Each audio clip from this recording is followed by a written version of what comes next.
Hoy, Pilipinas! Magandang araw po sa inyo, Luzon, Visayas at Mindanao. Ngayon po ay January 13, 2025 at ngayon po kasalukuyang nagaganap yung Peace Rally daw ng Iglesia ni Cristo dyan po sa Quirino Grandstand at sa ilang parte po ng Pilipinas. At base daw sa estimate, nakita ko sa balita ng SMNI, pumalo na daw po sa 1.5 million Filipinos. Ang dami nun 1.5 million Filipinos ang nandiyan na daw sa Quirino Grandstand. Maniwala ka ba dyan? 1.5? Totoo ba yan? SMNI, base sa kanilang balita. Ako, masyadong exaggerated yung 1.5 na yan ka-coffee. Baka 700,000 siguro. 800,000, sabi ng police, 800,000. Pero 1.5 million, napakarami naman yan. Paano magkakasya yan dyan sa Quirino Grandstand? Anyway, okay lang naman. Estimate lang naman yan. Doon natin mako-confirm yan. Wala naman tao magbibilang no? Bibilangin lahat ng papasok at lahat ng lalabas. Anyway, yan yung kanila sinasabi, 1.5 million Filipinos daw po yan yung nakiisa sa kanila kilos protesta. Ang Malacanang nagsalita na. Siyempre, kinakailangan magsalita din po ang Malacanang dito. Hindi lang pwede silang manahimik dyan ka-coffee. Meron na po silang pahayag patungkol dito sa Peace Rally ng Iglesia ni Cristo na nililinaw naman ang Iglesia ni Cristo. Hindi yan para kay Sara Duterte, kundi pagsuporta yan kay PBBM. Bagamat ano pa man yan, ayaw pa rin po ng Iglesia ni Cristo sa impeachment kay Sara Duterte, which is tinututulan ng maraming Pilipino dahil maraming kasalanan si Sara Duterte at sinasabi ng ating saligang batas, kapag ikaw ay nagkamali, nagkasala ka at pasok yung mga grounds yan, dapat ma-impeach ka sa posisyon mo. At sa pamamagitan po yan ng proseso ng impeachment na mandato ng ating konstitusyon. Pero ayaw ng Iglesia ni Cristo dyan. Anyway, sige, basahin natin ka-coffee. Itong pahayag po ng Malacanang, inilabas po ito ng Executive Secretary Lucas Bersamin. Statement from the Office of the Executive Secretary. To peaceably assemble and take two. To peaceably assemble is a bedrock right guaranteed by our Constitution, cherished by our people, and consistently upheld by this administration. Correct. Nakasaad yan sa ating saligang batas. Article 3, Section 4. Diba? Pag nag-aaral ka nga ng mass communication, pinapakabisado sa iyo yan Nung tayo nag-aaral din yan, pinakabisado sa atin yan Article 3, Section 4 yung karapatan natin na magpahayag, karapatan natin mag-gather-gather, mag-ipon-ipon tayo para ipahayag yung ating mga saloobin. Yan po bedrock po na ginagarantiya ng ating konstitusyon at ito po ay ina-upheld ng administrasyon. Hindi tutol ang gobyerno dyan. Kasi kung tutol ang gobyerno dyan, magagawa ba yan ng Iglesia ni Cristo? Diyan sa Quirino Grandstand? Definitely hindi. Bulungan lang yan ng gobyerno O kung sino ba yung nagbibigay ng permit, huwag yung bigyan yan. Yung Iglesia ni Cristo, huwag yung bigyan ng permit. Diba? Kung masama itong gobyerno, gagawin niya yan. Pero hindi O sige, malaya pa rin sila nakapagpahayag na kanilang mga saloobin. Kasi nga, hindi naman tutol ang administrasyon dyan. Posible yung ibang gobyerno, ibang administrasyon, pero under this administration, okay lang. Pwede nyo gawin yan. Sabi pa niya, all government agencies are, therefore, ordered that this right to be exercised today by our Iglesia ni Cristo Brethren should not be impaired.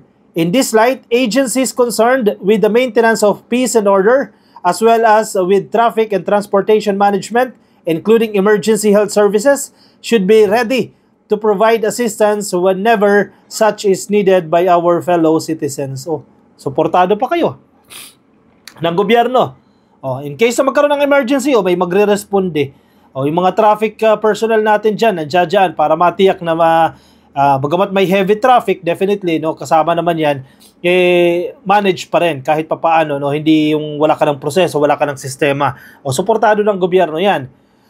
Walang duda ang aming paniniwala na magiging mapayapa, matiwasay at makabuluhan ang mga pagtitipon sa araw na ito. Yan mga DDS Hindi kayo tinututulan In fact, tiwala ang gobyerno, siguro sa Iglesia ni Cristo, hindi sa mga DDS na magugulo. Tiwala ang administrasyon, tiwala ang gobyerno na magiging mapayapa po ito sa pangunguna po ng Iglesia ni Cristo, kung ano man po mga gathering yan. Wag na yung magugulo, wag na isama kasi magugulo dyan, yung mga nagsirali sa Maisog Rally, yung magugulo, wag nang isama yan. Higit sa lahat, umaasa kami na ang mga ipapahayag ng mga opinyon ay makatutulong sa paglilinaw sa mga usaping kinakaharap ng ating bansa at maghahatid sa atin sa tunay na pagkakaisa na ating inaasam. Mamaya pa raw kasi yung program. Actually, hindi natin alam ano yung mangyayari kasi may program sila ka-coffee. Alas 4 po ng hapon, meron silang programa. Magtatagal daw po yan hanggang alas 6. Bali, 5, 6 o 2 hours po yung kanilang programa dyan sa Quirino Grandstand. So, hindi natin alam kung sino yung mga magsasalita dyan. May mga politiko ba na magsasalita? Pero nauna na pong sinabi ng Iglesia ni Cristo na wala pong politiko ang papahintulutan nila magsalita. Hindi lang natin alam kung yung miyembro nila i-allow din, no? Halimbawa, si Marcoleta, miyembro ng Iglesia ni Cristo yan, kung papahintulutan ba siya magsalita dyan. Or kung si Sara Duterte ba pupunta, pero wala naman daw dito sa Pilipinas, si Sara nandiyan daw po sa Tokyo, sa Japan, so hindi makakadalo yan. Si Tatay Digong daw ba pupunta? I don't think na pupunta sila dahil naman sila welcome. Anyway, welcome basta maayos, no? Kung sisigaw sila na BBM resign, Marcos bangag, aba hindi pwede kasi sabi ng Iglesia ni Cristo, kung ganyan ang gagawin nyo, mag-schedule kayo ng sarili ninyong rally. O, tulad ng panawagan ni Lucas Bersamin dito, sana ay maipahayag ang mga opinyon na makatutulong sa paglilinaw sa mga usaping kinakaharap ng ating bansa. Ayan ha. Kung meron kayong mga reklamo, kung meron kayong mga pinupuna, mag-suggest din kayo ano yung pwedeng gawin. Hindi puro reklamo lang kayo ng reklamo. Importante, magdudulot ito para ma-resolba ang mga kinakaharap ng ating bansa at maghahatid sa atin ang tunay na pagkakaisa na ating inaasam. Big word yan, ka-coffee. Saglit lang ha, excuse me ha.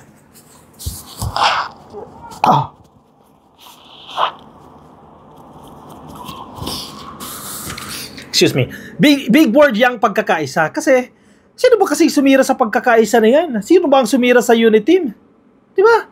Malinaw naman kung sino sumira eh. Walang iba kundi mga DDS. Kayo ang sumira niyan. Tapos ngayon, sa tingin ninyo, dihado na kayo, alanganin na kayo, nagpapakampi na kayo. Gusto niya na makipagkasundo kasi dihado na kayo eh. Diba? Ikaw ba naman, kalabanin mo ang presidente? Ang presidente hindi gaganti, pero yung mga supporters ng presidente gaganti sa inyo. Ano nangyari kay Sara ngayon? Diba? Sino sumira sa unity?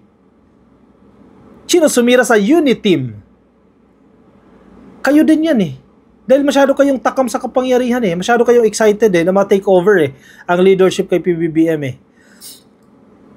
Sa pagkilatis at pakikinig lamang sa lahat ng panig sa isang usapin ang siyang magdudulot ng kalinawan na ating hinahanap. Actually, may mga suggestions ka-coffee.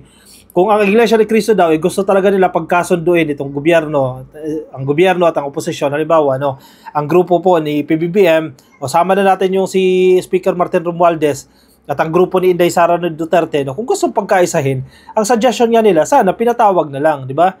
They meet together, pag-usapan nila yung differences na yan, paano ba yan, makokontrol pa ba yan, o magkaroon ng crisis management para kahit paano hindi obvious, o pwede medyo patagulang naman, wag masyadong obvious, di ba?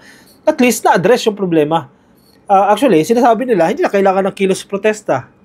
Hindi na kinakailangan ng rally. Anyway, pero sa tingin ko, yan ay effective. Sa tingin nila, effective yung paraan na yan, kaya ginawa nila para ipakita yung kanilang puwersa, ipakita yung kanilang force, na ito ang kaya namin gawin. In fact, may mga nasasabi nga na naduduwag kayo sa amin. Di ba? Kailangan yung kumampi sa amin or else hindi namin kayo iboboto. Kasi ang mga politiko takot sa block voting. Di ba? Yan ang sinasabi nila. Mahirap kalabanin itong INC dahil kapag kinalaban natin yun, baka hindi tayo iboto, hindi tayo manalo. Yan ang sinasabi ng ilang politiko. Which is, hindi dapat. Di ba? Hindi dapat ganyan ang pagtingin ng politiko. E paano yan? Halimbawa, itong impeachment ni Sara. Porkit ba papabor ka sa impeachment ni Sara? Eh, hindi ka na iboboto? E paano yung mga kasalanan ni Sara? Absuelto na lang yan? Ganun na lang yan? Dahil natatakot ka baka hindi ka iboto kung ikaw ay politiko? Di ba hindi naman dapat yan? We view today's assemblies as a part of the national conservation we should be having as a people to bring clarity and consensus on issues that face us all and affect our future. Magandang statement ito ni Lucas Bersamin. Walang pang-aaway ha.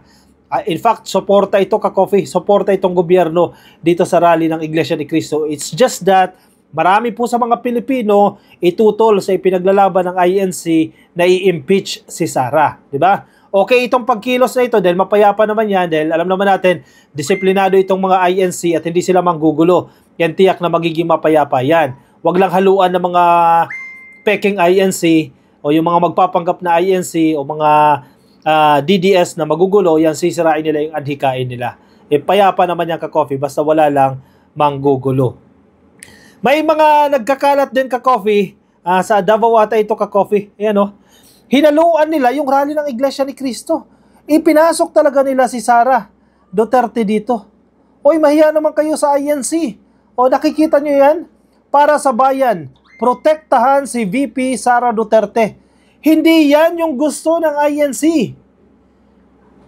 Gusto nila kapayapaan. Walang sinabing protektahan si VP Sara. Wala yan sa kanilang narrative. Hindi yan kasama sa kanilang plano. Pero ano to?